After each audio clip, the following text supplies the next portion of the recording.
bem-vindo ao canal Fonte de Águas Vivas, com reflexões que com certeza farão diferença em sua vida. Basta você querer. Se você ainda não se inscreveu no canal, inscreva-se, compartilhe e ative o sininho para estar recebendo a notificação de novos conteúdos.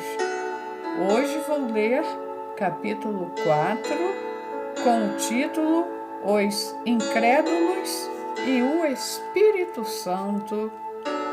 A Bíblia descreve o estado espiritual dos incrédulos como mortos nos vossos delitos e pecados.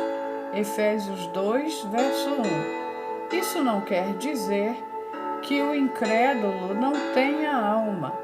Entretanto, sua alma está tão longe do céu e da presença de Deus que se tornou insensível ao reino do Criador.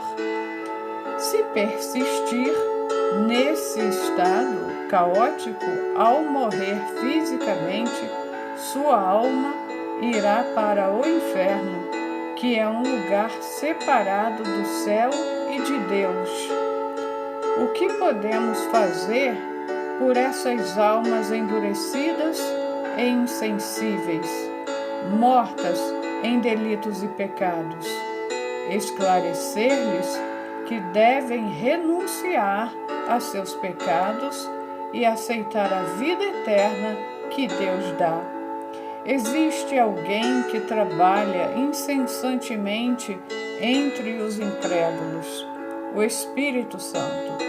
A Bíblia ensina as coisas que o olho não viu e o ouvido não ouviu e não subiram ao coração do homem, são as que Deus preparou para os que o amam, mas Deus nos revelou pelo seu Espírito.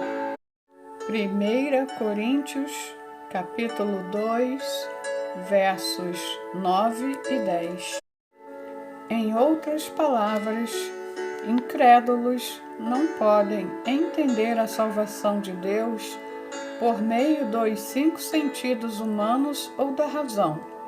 Somente pelo poder da revelação interior podem receber a luz do entendimento concernente à salvação. Como o Espírito trabalha junto aos incrédulos? A respeito disso, o próprio Jesus explica muito bem em João 16, 8, quando diz que o Espírito Santo convencerá o mundo do pecado. Convencendo o mundo do pecado. Todas as pessoas nasceram com uma natureza pecaminosa. No Salmos 51, verso 5, lemos: certamente em iniquidade fui formado, e em pecado me concebeu a minha mãe. Alguém poderia perguntar: o que é que isso tem a ver comigo? Quando consideramos o significado original do pecado, descobrimos que estamos numa posição aterrorizante. Percebemos ser impossível admitir que não temos nada a ver com o pecado. Em geral, as pessoas chamam de pecado apenas os atos errados, cometidos de forma que outros percebam. Porém, o pecado tem raízes em lugares mais profundas do que nos parece. A Bíblia mostra como e por que o homem não consegue evitar produzir frutos pecaminosos. O estado pecaminoso de uma pessoa compreende a separação de Deus. Este estado, chamado pecado original, faz parte do homem, pelo que, como por um homem entrou o pecado no mundo, e pelo pecado a morte. Romanos 5,12. pela ofensa de um morreram muitos. Romanos 5, versos 15. Adão desobedeceu a Deus e foi lançado fora de sua presença. Nessa situação, Adão produziu a humanidade. Como resultado, todos os descendentes de Adão, sem sombra de dúvida, nascem separados de Deus. Vejamos um exemplo familiar. Suponhamos que um casal fosse exilado para uma ilha solitária e lá a esposa teve filhos. As crianças não podiam ter determinado o lugar de nascimento, assim tão longe da terra natal, mesmo que elas resolvam culpar o pai pelas circunstâncias de seu nascimento. Nada pode ser mudado. Ali é o lugar onde nasceram. Foi simplesmente a maneira como tudo aconteceu. Assim também os descendentes de Adão foram gerados nesse mesmo estado pecaminoso, longe da presença de Deus e colocados sob a sentença de morte de Adão, aquele que abandonou o Deus de toda integridade, bondade e vida, só pôde herdar iniquidade, maldade e transgressões. Nessa condição de abandono, a humanidade morreria e iria para o inferno, mas aqui surgem o grande amor e a misericórdia de Deus. Deus nos libertou dessas circunstâncias por meio de nosso Senhor e Salvador Jesus Cristo. Nascido da Virgem Maria, Jesus veio a este mundo sem pecado original. Viveu uma vida sem pecado. Assim tornou-se o substituto perfeito para os pecadores. Como pessoa justa, foi crucificado em lugar dos injustos e depois de 3 dias ressurgiu dentre os mortos. Com sua morte, Cristo pagou o preço total de nosso pecado original e também de nosso envolvimento pessoal com o pecado. Que quer isso dizer? Todos que creem em Jesus Cristo recebem graciosamente a salvação e vida eterna. Não estão mais separados de Deus. Pela ressurreição de Cristo, o homem livrou-se da morte eterna, que seus próprios atos pecaminosos e seus pecados original mereciam, mas será destruído se não aceitar Jesus Cristo como seu Salvador. Por essa razão, não posso deixar de enfatizar o quão urgente é que a mensagem do Evangelho seja pregada. Como podemos despertar a alma insensível e morta para receber a grande mensagem do Evangelho? Quem pode convencer pecadores a correr para o refúgio da salvação se eles, em geral, nem reconhecem seu estado desesperador, nem percebem o perigo que os rodeia? Homens e mulheres nunca conseguiram por si mesmos, mas Deus prometeu assumir esse trabalho, enviando o Espírito Santo que está realizando a obra no mundo todo, usando-nos como instrumentos para a proclamação do Evangelho. Nós só podemos louvar a Deus e adorá-lo de todo o nosso coração, convencendo o mundo de justiça. O Espírito Santo também convencerá o mundo da justiça, porque vou para o Pai e não me vereis mais. João 16, versos 8 a 10. Que é justiça? Quando aqueles que vivem longe da fé em Cristo ouvem a palavra justiça, logo pensam em comportamento humano. Quando uma pessoa vive dentro da lei ou vive de maneira moralmente irrepreensível, é chamada justa. Mas que diz a Bíblia àqueles que estão debaixo da lei de Deus? Pois todos pecaram e destituídos estão da glória de Deus. Romanos, capítulo 3, versos 23.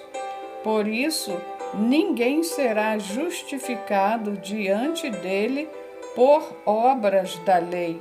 Antes, pela lei, vem o conhecimento do pecado. Romanos 3, verso 20. Todo aquele que se confronta com a lei de Deus percebe que é pecador.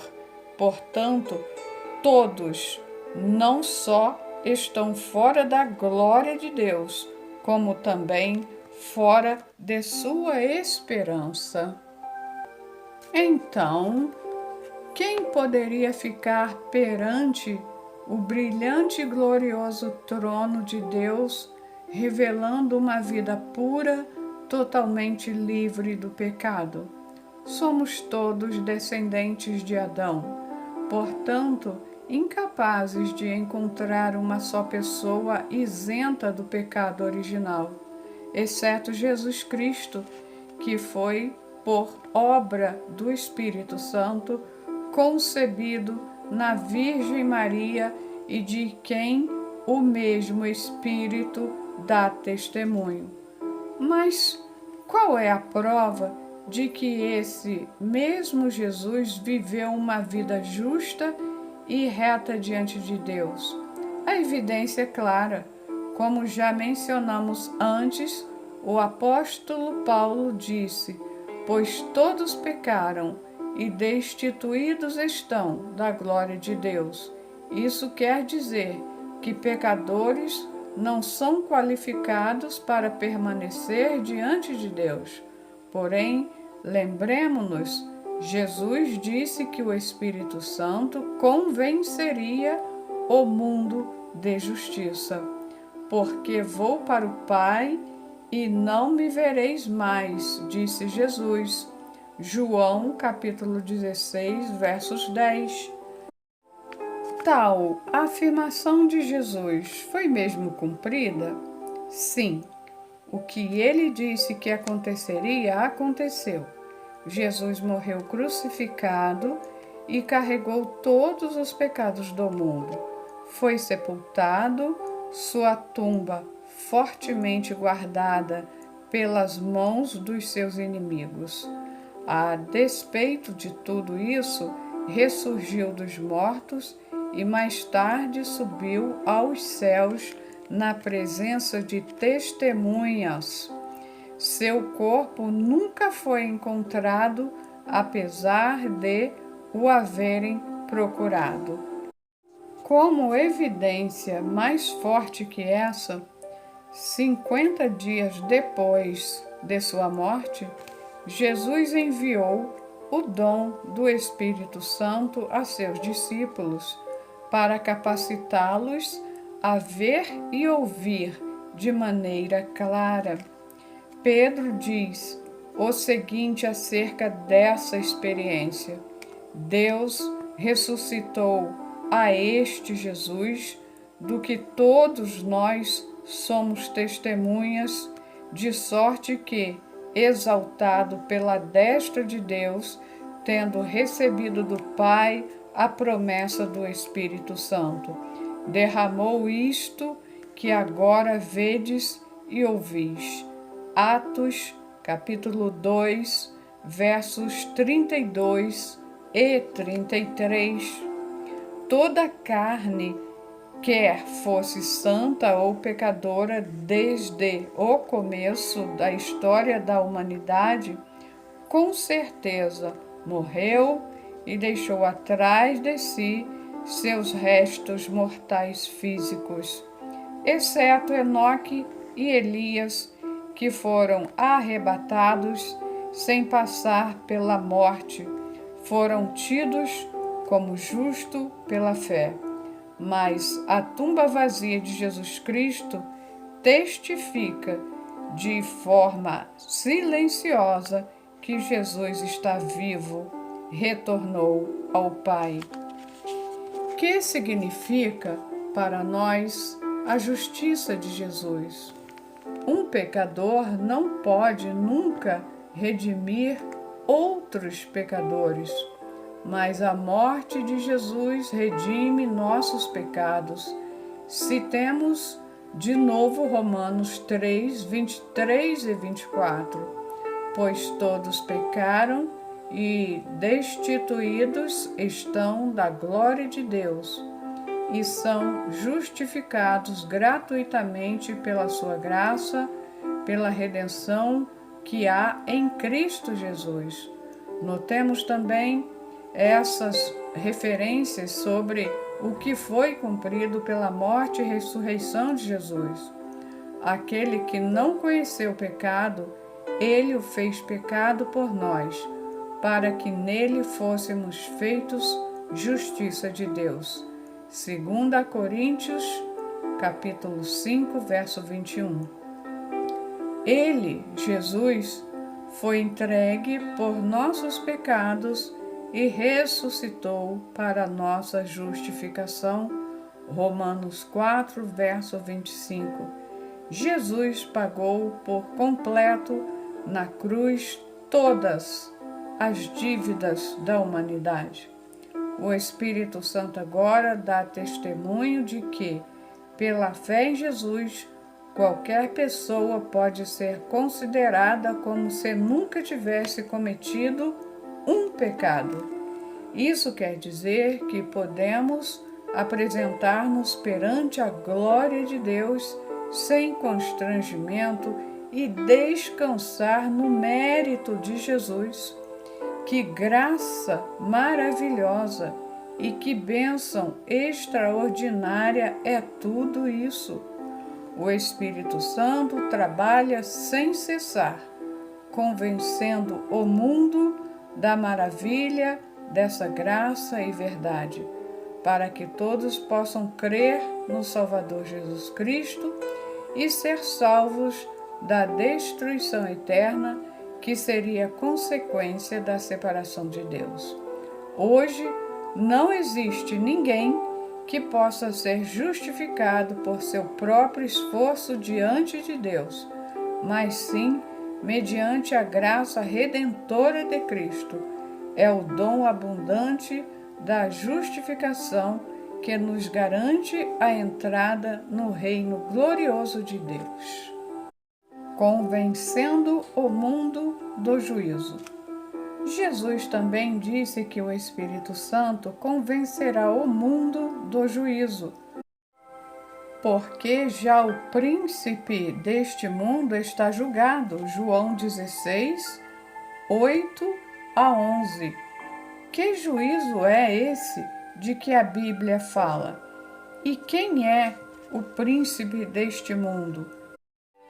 Em Apocalipse, capítulo 12, versos 9 a 11, lemos: E foi precipitado o grande dragão, a antiga serpente, que se chama Diabo e Satanás, que engana a todo mundo. Ele foi precipitado na terra e os seus anjos foram lançados com ele.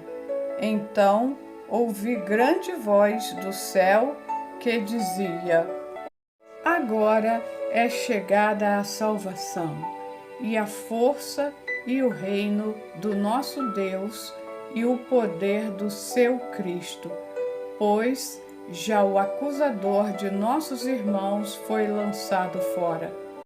o qual, diante do nosso Deus, os acusa de dia e de noite.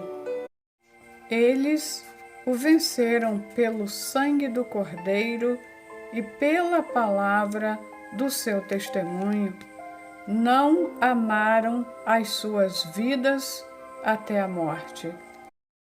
Como está escrito nesta passagem, o príncipe deste mundo é aquela antiga serpente chamada o Diabo e Satanás, que tentou Adão no Éden, que usurpou a autoridade de Adão sobre o mundo e, na realidade, enganou e seduziu o mundo todo. Em sua origem, quando Deus criou este mundo, deu a Adão e Eva autoridade para governá-lo. Em Gênesis, capítulo 1, verso 26, quando Deus criou o homem e a mulher, disse: Então disse Deus, façamos o homem à nossa imagem, conforme a nossa semelhança. Domine ele sobre os peixes do mar, sobre as aves dos céus, sobre os animais domésticos, sobre toda a terra e sobre todos os répteis que se arrastam sobre a terra. Como rei e rainha, Adão e Eva foram criados para dirigir e governar o mundo. Então, quando foi a autoridade real usurpada e entregue ao diabo? Foi quando Adão e Eva desobedeceram à ordem de Deus, dando ouvido às palavras da velha serpente. Como resultado da rendição de sua vontade ao diabo e obediência a ele, o relacionamento de Adão com Deus foi quebrado. O homem não só se tornou servo do diabo, como também rendeu-lhe obediência e entregou-lhe o território que Deus lhe confiara. Desse dia em diante, o mundo inteiro jaz no maligno. 1 João, capítulo 5, verso 19. E desde então, o diabo faz um esforço supremo para se opor a Deus e interferir em seu plano. Quando o diabo tentou Jesus no deserto, levou-o a um alto monte e descortinou-lhe todos os remos do mundo. Satanás tentou seduzir Jesus, dizendo: Disse-lhe o diabo: Dar-te-ei toda esta autoridade e a glória destes remos, pois a mim me foi entregue e a dou a quem eu quiser. Portanto, se me adorares, tudo será teu. Lucas, capítulo 4, versos 6 e 7. Em vez de dizer que o poder deste mundo era dele, desde o princípio, o diabo confessou que esse poder fora liberado para ele. Que trágico dia foi aquele! Desde o dia em que Satanás seduziu Adão e Eva, ele tem se esforçado desesperadamente para roubar, matar e destruir a humanidade. Mas Deus conseguiu salvar o mundo por meio de Jesus Cristo. A única maneira possível de salvar a raça humana, escravizada como estava nas mãos de Satanás, era Deus preparar um caminho pelo qual pudesse de maneira legal perdoar o pecado original e os pecados voluntários que homens e mulheres cometeriam. Mas, porque a humanidade escolheu rebelar-se contra Deus e submeter-se ao demônio, o resgate dessa situação deveria ser feito por meio de alguém imaculado e que não tivesse a alma adâmica. Você e eu é que temos de decidir receber as boas novas do perdão de Deus, alcançadas por intermédio de Jesus Cristo, seu unigênito Filho. Graças à morte sacrificial de Jesus, um caminho é aberto para o homem voltar para Deus e receber a bênção da graça e do perdão. Aleluia! Se uma pessoa vira as costas ao diabo e escolhe Deus, ela será salva pela transbordante graça de Jesus Cristo, será restaurada como filha de Deus e receberá de volta a autoridade que perdera há muito tempo.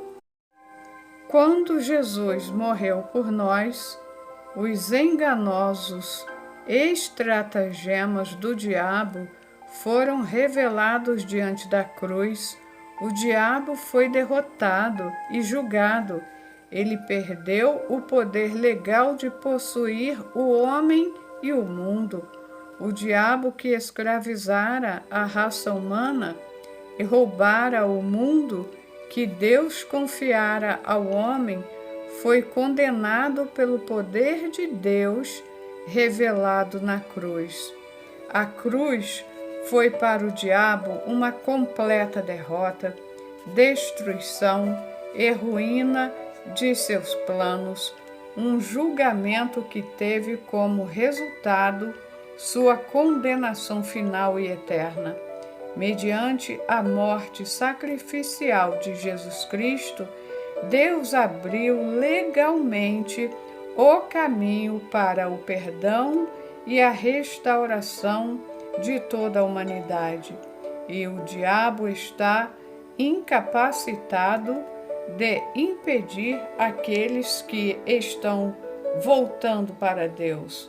À medida que ouvem a nova de salvação e a aceitam, o diabo pode apenas observar em impotente agonia. Então, por que Jesus disse que o Espírito Santo convenceria o mundo do juízo? Há dois sentidos nessa afirmação. Primeiro, mediante o sacrifício de Jesus, Deus perdoa a deslealdade da humanidade e reprova o diabo que escravizara homens e mulheres tentando usurpar o mundo todo que Deus havia dado a eles. Segundo, isso é uma maneira de Deus mostrar à humanidade sua reprovação, pois, a despeito do caminho da salvação preparado por Ele, o homem muitas vezes não anda nele, porém continua rejeitando o perdão oferecido de graça. Qualquer pessoa que persistir nesta rejeição, o diabo a privará de seu pleno potencial e ela terminará indo para o inferno junto com ele. Sempre que alguém ouve o Evangelho e é salvo das garras do diabo, Satanás sofre. Isso arruína seu reino e ele não só tenta com todo o seu empenho impedir que pessoas ouçam o Evangelho, como também tenta induzir à destruição aqueles que já ouviram e nele creram. Mas o diabo não conseguirá vencer. O perdão e o amor da cruz não mudam e o Espírito Santo continua a espalhar a verdade de que o diabo foi derrotado e julgado. Sabendo todas estas verdades, devemos orar desta maneira: Senhor, Santo Espírito de Deus, toma-me e enche-me com o teu poder. Permita-me pregar o Evangelho nas partes mais longínquas da terra. Permita-me pregar que o príncipe deste mundo já foi julgado há 2000 anos e não tem mais domínio sobre a humanidade.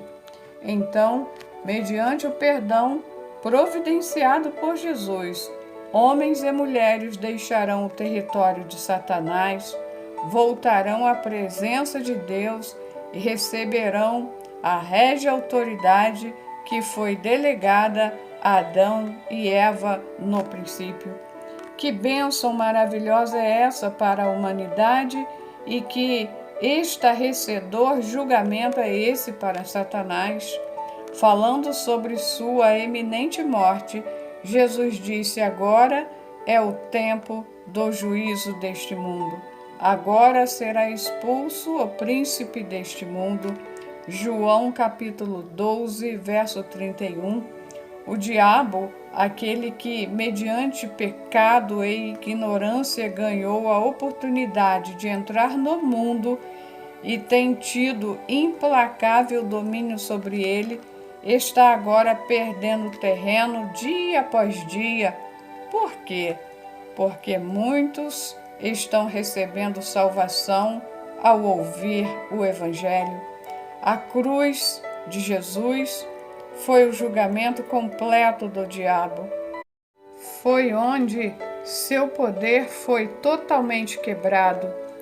Que podemos fazer então a não ser dar louvores ao nosso Senhor Jesus, que nos restaurou para sermos geração eleita e sacerdócio real. 1 Pedro, capítulo 2, verso 9. Só podemos proclamar, unidos ao Espírito Santo, que o diabo foi julgado e condenado, revelando o plano de salvação. Incrédulos que têm sido convencidos do pecado, justiça e juízo, aqueles que estão sendo encaminhados em toda a verdade, devem deixar sua vida pecaminosa e confiar em Jesus pela fé. Porém, muitas vezes, seu raciocínio humano diz-lhe que andar em Cristo é muito difícil. Eles divisam um abismo que pensam ser intransponível. Pessoas que interpretam o Espírito apenas pela razão caem nesse abismo e não conseguem passar pela ponte da fé. Como incrédulos poderão transpor esses abismos e entrar na bênção maravilhosa que nós cristãos gozamos quando meditamos na palavra e pregamos? Lembremos-nos das palavras de nosso Senhor Jesus Cristo: para os homens é impossível, mas não para Deus. Marcos 10, versos 27.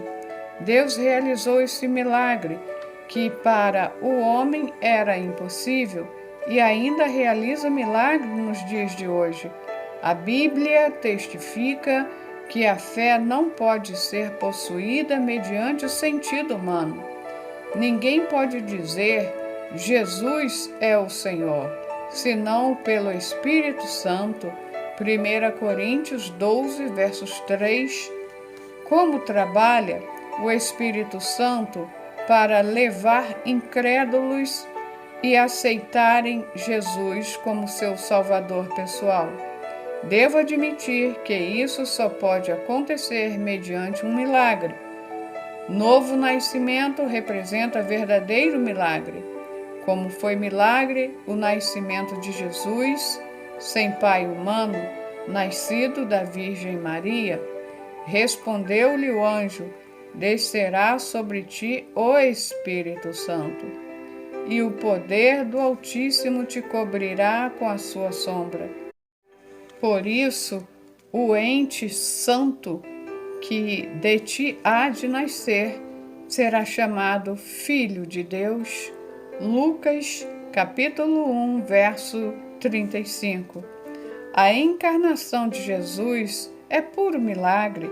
O mesmo milagre é necessário para Jesus habitar no espírito de uma pessoa. Sem o poder sobrenatural do Espírito Santo, nunca poderíamos crer na obra de graça e redenção de Jesus, que é um desafio ao entendimento e à razão. Quando alguém confessa Jesus como seu Salvador, pode ou não haver sinais imediatos de mudança exterior, mas a transformação que ocorre no reino espiritual é por demais grandiosa.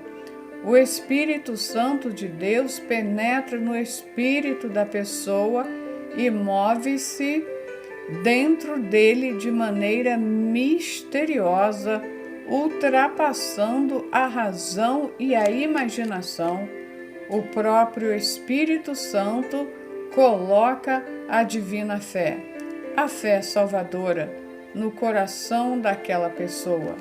Embora a mente dessa pessoa ainda esteja cheia de dúvidas, o Espírito Santo a ajuda a crer com o coração. O poder de crer transborda e transpõe o abismo que existe entre a razão e a fé. Pelo poder do Espírito Santo, a pessoa salva e segura entre na bem-aventurança da fé. Começa então a estudar a Bíblia, orar, ouvir sermões, sempre com o auxílio do Espírito Santo. O alicerce de sua fé se fortalece de tal modo que ela pode entrar no mundo cintilante da verdade. E esse mundo agora pode ser explicado à razão humana e ao intelecto. Repetindo, a fé cristã não é adquirida mediante entendimento e sabedoria, mas mediante um milagre do Espírito Santo. Quando o homem é tocado em seu coração, depois de ouvir a palavra de Deus, ele começa, então, a cultivar o conhecimento e o entendimento racional. Como Paulo disse, nenhum homem pode chamar Jesus de Senhor a não ser pelo Espírito Santo. De modo similar, a pregação do Evangelho torna-se impossível se não nos associarmos ao Espírito Santo.